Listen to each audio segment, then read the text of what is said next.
शेख साहब, पंजाब इलेक्शन की तारीख आ गई है, 30 अप्रैल को इलेक्शन होना है। आपको ये सब कुछ अब स्मूथली होता नजर आ रहा है कि पहले सूबाई इलेक्शन होंगे, फिर अक्टूबर में जाके वफाक के इलेक्शन होंगे, या कुछ ना कुछ अलग होगा, एक साथ ही हो रहे होंगे, पहले कहीं वफाक के हो जाएंगे? क्या नजर आ रहा है?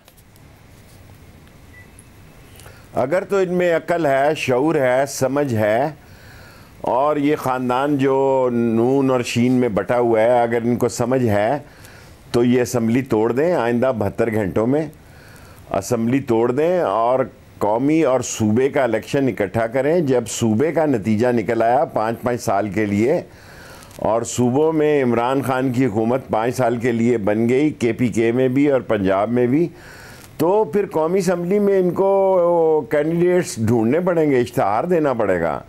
क्योंकि पंजाब और KPK के इलेक्शन अगर कौमी असम्बली के साथ हो जाएं तो इनकी बचत है, वरना तो झाड़ू फिर जाएगा इनकी सियासत का सत्यानाश हो जाएगा। जो आदमी जिन हालात में ना डॉलर जो है 280 से लेके 300 में है, पेट्रोल नहीं है, डीजल नहीं है, LPG नहीं है, इवन लोगों के पास कब्र के पैसे नहीं है कि मुर्दे को कैसे दफनाएं, और कुछ ना करे शहबाज शरीफ तो ये कब्र ही थोड़ी हाफ प्राइस पे कर दे, डिस्काउंट कर दे, ताकि मरने वाले के घर में इतने पैसे हों कि वो कब्र के पैसे दे सके, कफन के पैसे दे सके। ये नेस्तो नाबूद हो गया। ये 13 रुकनी पार्टियां आज बैठेंगी। 13 रुकनी क्या, 3 रुकनी पार्टियां। एक वो हैं आसिफ जरदारी साहब, और एक हैं फजलुर रहमान, और एक है नवाज शरीफ। बाकी 13 पार्टियों के नाम आप मुझे बताएं। बाकी जो हैं वो ऐसे ही हैं जैसे अब मैं क्या कहूँ। तो शेख साहब, ये तय है कि पंजाब में जीतना, देख रहा हूँ मैं 10 और 15 दिन में हालात बेहतर होते देख रहा हूँ। और शेख साहब, ये तय है कि इलेक्शन जीतना पंजाब में इमरान खान नहीं है, चाहे नवाज शरीफ साहब आ जाएं, कोई भी कैंपेन चला लें, मरीम नवाज साहब एक्टिव हैं, आपको कोई मुकाबला नहीं नजर आ रहा है कि जी कोई मुकाबला हो रहा होगा? एज ए पोलिटिकल वर्कर में कोई मुकाबला नहीं देख रहा। और नवाज शरीफ आ जाएं, अब तो उनका भाई वजीर आज़म है, फिर अल्लाह ही उनको लाएगा। अब तो उनका भाई वजीर आज़म है, वो आ जाएं, क्योंकि इनके भागने के भी तरीके होते हैं और इनके आने के भी तरीके होते हैं। और जो कुछ इन्होंने माशी तौर पर मुल्क का गरीब ज़बा खाने में डाल दिया और ख़ुद सियासी महखानों में बैठे हुए हैं। लंदन में भी तो कैद ही ज़िंदगी गुजार रहा है वो। 3.5 साल से वो ना बर्गर खाने निकल सक रहा है और ना कोई ड्रिंक्स लेने निकल रहा है। 3.5 साल से हाउस अरेस्ट है। बाहर निकले आए, इलेक्शन की कैंपेन करे, बताए लोगों को मैं हूँ, मैं नवाज शरीफ जो बीमारी में गया था और पैनाडोल भी नहीं खाई, और मुझे वोट दो। फिर उसे पता लग जाएगा वोट पड़ती है कि कुछ और पड़ता है। इनको कुछ और पढ़ना है, इनके डब्बों में वोटें नहीं पढ़नी इनको। और शेख साहब, इस सारे सिनेरियो में एक जो मुल्क का इस्तेहकाम भी बड़ा अहम है। अलग अलग अगर इलेक्शन हो रहे होंगे तो इस्तेहकाम आ पाएगा। जो पार्टी हार गई वो दूसरे पर धांधली का इल्जाम लगा रही होगी, फिर अक्टूबर में एक और इलेक्शन हो रहा होगा, तो ये एक मसला अपनी जगह पर खड़ा रहेगा। इसका कोई रास्ता दरमियानी निकल सकता है अगर मिल बैठकर, या आपके ख्याल में ऐसा ही है, पीछे हटना PDM को ही पड़ेगा? देखें, ज़िम्मेदारान को एक रोल अदा करना चाहिए। ये पाकिस्तान के अजीम ज़िम्मेदारान हैं, और इकट्ठा इलेक्शन कराना चाहिए और साफ और शफाफ इलेक्शन कराना चाहिए। और आज कल 2 अहम ज़िम्मेदारान मिले हैं, और आज भी 2-3 अहम एजेंसियों के लोग मिले हैं। और पाकिस्तान जो है, जितना आसिम मुनीर को या फ़ौज को या फ़ौज के अदारों को अजीज़ है, उतना ही शेख रशीद को अजीज़ है। ये कहते हैं हमने अपनी सियासत दाव पे लगाई है, इन्होंने रियासत दाव पे लगा दी है। इन्होंने गरीब की ज़िंदगी दाव पे लगा दी है। इन्होंने इस मुल्क में 10 महीने में अपनी नाअहलियत और नलायकी को, सिवाय अपने केसेस ख़त्म कराने के, कुछ किया है? कोई डिलीवर किया है तो बताएं, क्या डिलीवर किया है? अभी तक 20% सूद करने के बावजूद IMF इनके हाथे नहीं चढ़ रहा। ये आए क्या करने हैं? शेख साहब, इस वक्त क्या हो रहा है मुल्क में, मुझे बताएं। शेख साहब, इस वक्त जो हालात और वाकयात हैं, ज़ाहिर है हुकूमत की कारकर्दगी बहुत बुरी है। IMF तक का प्रोग्राम बहाल कराने में प्रॉब्लम, महंगाई बहुत ज़्यादा, शरह सूद बहुत ज़्यादा, इंडस्ट्री के मसाइल, मईशत के मसाइल, इस सब में इमरान खान साहब को पंजाब का इलेक्शन भी मिल गया, तो फिर भी वो आर्मी चीफ से क्यों मिलना चाहते हैं? वो कह रहे हैं कोई बात करने को तैयार नहीं है, तो मैं क्या करूं? क्या वजह है? वो क्या अभी भी अपनी पॉपुलैरिटी पर भरोसा नहीं करने को तैयार? क्यों आर्मी चीफ से मिलना चाहते हैं आज उन्होंने कहा? देखें, दम दरूद की ज़रूरत होती है, दुआओं की ज़रूरत होती है। पाकिस्तान में पाक फ़ौज बज़ाते खुद एक बहुत बड़ा अदारा है। रिटायर्ड आर्मी और हाजिर सर्विस आर्मी बजाते खुद एक बहुत बड़ा वोट बैंक है।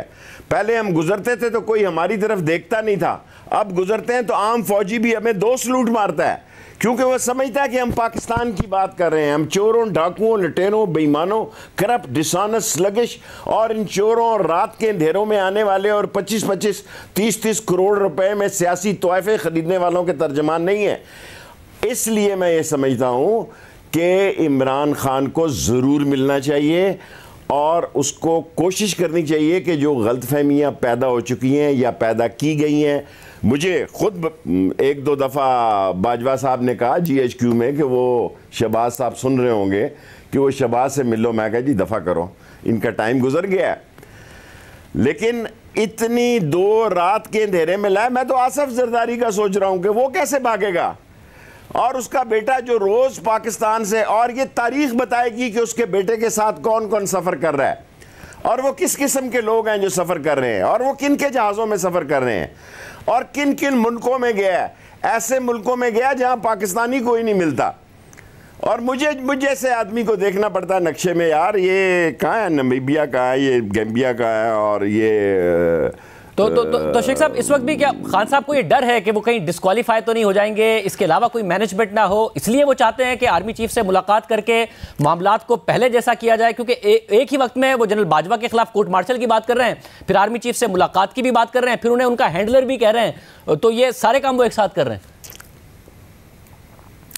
देखें, हर आर्मी चीफ की अपनी पॉलिसी होती है, और आर्मी चीफ सिर्फ अकेला ही नहीं होता बल्कि उसके साथ सारे अदारे होते हैं। MI होती है, ISI होती है, 408 होती है। मेरा मतलब है उसके पास सारे मामलात, हालात और वाक़यात इंफॉर्मेशन होती हैं।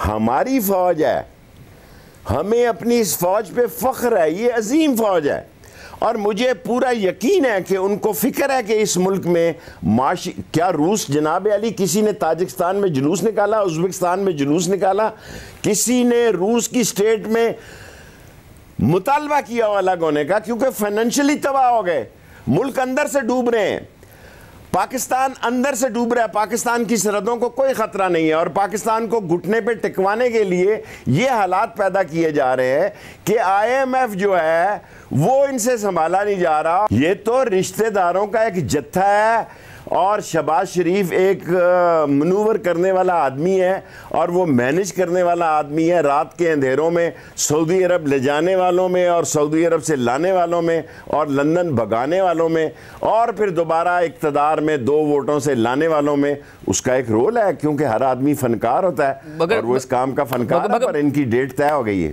मगर शेख साहब, इस वक्त ये जो राउंड है, क्योंकि अगर शेख रशीद अहमद साहब खड़े हैं इमरान खान के साथ, परवेज़ इलाही खड़े हैं इमरान खान के साथ, तो ये बात साबित नहीं होती है कि ये राउंड तो इस्टेब्लिशमेंट के मुकाबले में इमरान खान ने जीता है। तो इस्टेब्लिशमेंट अगर बैकफुट पर है तो खान साहब दोबारा क्यों उन्हें सियासत में लाना चाहते हैं कि जी मुझसे मिलें, बात करें, आगे बढ़ें? ये राउंड तो जीता ना इमरान खान साहब ने। अगर आप भी इमरान खान साहब के साथ खड़े, परवेज़ इलाही भी इमरान खान साहब के साथ खड़े। देखिए, मेरी 10 महीने से मैं अपनी ज़िंदगी में ये तसव्वुर नहीं कर सकता था। मैं इस पाकिस्तान के एटॉमिक में सबसे ज़्यादा एतमादी था, जिसने अहमदी निजात से मुज़ाकरात किए, जिसने कर्नल कज़ाफ़ी से मुज़ाकरात किए, ईरान से किए, सद्दाम से किए। मैं जहाज़ों को भर के ले जाता था, लाता था। लेकिन अगर मेरी आंखों की पट्टियों को भी बांधा गया और हाथों को बांधा गया, पाँव को बांधा गया, मैंने बाहर आके शोर नहीं डाला, बाहर आके मैं चीखा चलाया नहीं हूँ। मैंने कहा कोई बात नहीं, शुक्र है कि मैं अपने मुल्क के हाइड आउट में रहा, किसी दुश्मन एजेंसी के पास नहीं रहा। और चाहिए क्या था उनको? टेलीफोन का पासवर्ड चाहिए था, उनको पासवर्ड चाहिए था। मैंने कहा ये भी रख लो, खुद ही घर छोड़ के चले गए बाद में। सर जी, बाज़ जगह पे बाज़ लोग ऐसे आ जाते हैं, बाज़ छोटे लोग बड़ी जगहों पे आ जाते हैं, या बाज़ छोटे लोग हादसों की वजह से आ जाते हैं, या छोटे लोगों को ले आया जाता है और वो सारे सत्यानाश कर जाते हैं। मेरे ख्याल में इमरान खान को पाक फ़ौज के सरबराह से ज़रूर मिलना चाहिए। मेरी ज़ात, मेरा किसी बंदे से कोई राब्ता नहीं। जब मैं इंटीरियर मिनिस्टर था उस वक्त मेरी इनसे मीटिंग्स थी, वो लोग कुछ बदल गए, कुछ नहीं बदले, लेकिन मैं समझता हूँ कि इमरान खान को ये जो एक खौफ बर्पा किया जा रहा है कि जब इमरान खान आएगा तो फौज और हमारे तल्लकात कशीदा हो जाएंगे, नहीं होंगे। क्यों होंगे? पाक फौज भी पाकिस्तान के लिए बेहतरी सोचती है और इमरान खान भी पाकिस्तान के लिए बेहतरी सोचेगा।